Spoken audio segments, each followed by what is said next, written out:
finalizar, agradecer primeiro a concessão da palavra e trazer uma informação que é extremamente relevante, né? Nós falamos aqui da questão da necessidade do tribunal em aumentar aí a sua arrecadação com relação às custas, mas eu trago aqui um dado muito interessante e muito importante. Desde 2018, o tribunal já vem aumentando vorazmente a sua arrecadação. Em 2018, as taxas judiciárias, tudo que se recolhia, 40% ia para o tribunal. O tribunal, usando o argumento de que era necessária a sua autonomia financeira, veio paulatinamente aumentando a sua arrecadação. Então, com a lei 17.288 de 2020, ali pré-pandemia e durante o período de pandemia, o tribunal já atingiu a marca de 100% do que se arrecada com custas processuais. Então, antes, o tribunal ele tinha na sua arrecadação a composição dos valores que eram vindos do próprio Estado e valores que eram vindos da arrecadação judiciária. Se dizia que as custas que eram pagas eram insuficientes e o Estado veio paulatinamente transferindo toda essa arrecadação que hoje é de 100%. Então, vejam que de 2018 para cá, o tribunal já teve um incremento de 60% na sua arrecadação, vindo das custas judiciais.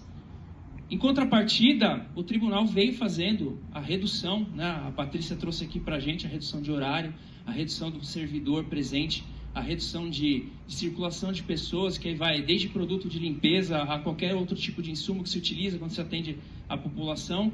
Em contrapartida, esse acréscimo aí de 100% da arrecadação. Outro número interessante, fora a questão das custas processuais, o orçamento do Tribunal de Justiça é recorde, 15 bilhões. 15 bilhões. Isso são números oficiais. Para que os senhores tenham a ideia desse número, quanto que foi o orçamento do Estado aprovado? 350 bi? 370 bi? 316. Só o Tribunal de Justiça tem um orçamento de 5%, equivalente a um Estado do tamanho de São Paulo, 5%. Se você for comparar a cidade de São Paulo com um orçamento de 94 bilhões, o tribunal representa mais de 10% de orçamento. Obrigado, professor Gianazzi, falar aqui rapidamente ainda com relação a essa questão dos acréscimos ao longo do período de 3 anos. Como a Patrícia falou, é muito baseado na UFESP. A UFESP, nesses últimos 3 anos, que coloca os tetos mínimos e máximos, subiu 30%. Então, você passou de um teto de custas de 77 mil para 102, ou seja, 25 mil reais de acréscimo para a UFESP.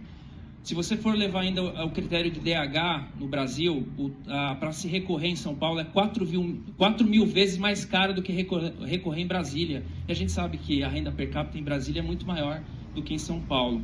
Então, a gente tem aqui também outros números, que 60% do que é arrecadado vai para esse fundo. Só para ficar muito claro, o fundo, é evidente, não se gasta com salários diretamente, mas é o fundo que é utilizado para pagar, por exemplo, auxílio alimentação, auxílio funeral, entre outras rúbricas que o próprio tribunal decide. É o tribunal quem determina para onde vai ser gasto esse valor e deixa de tirar, por exemplo, da casa aqui, a necessidade de determinar, como foi falado aqui pela conselheira, a rúbrica visada. Então, é importante saber que desse valor que é arrecadado, 60% vai para o fundo. Esse fundo, por lei, também criado e aprovado aqui na LESP, não tem o controle da própria LESP e ele é apenas submetido, se assim for, e assim for desejo do tribunal, auditoria do Tribunal de Contas. E é um fundo gerido exclusivamente pelo tribunal. Não paga salário, mas paga alimentação, auxílio funeral e outras despesas que internamente o tribunal assim entender necessário. Um fundo que era de tecnologia, hoje não é mais. Então, quando é falado aqui... Muito obrigado. Obrigado.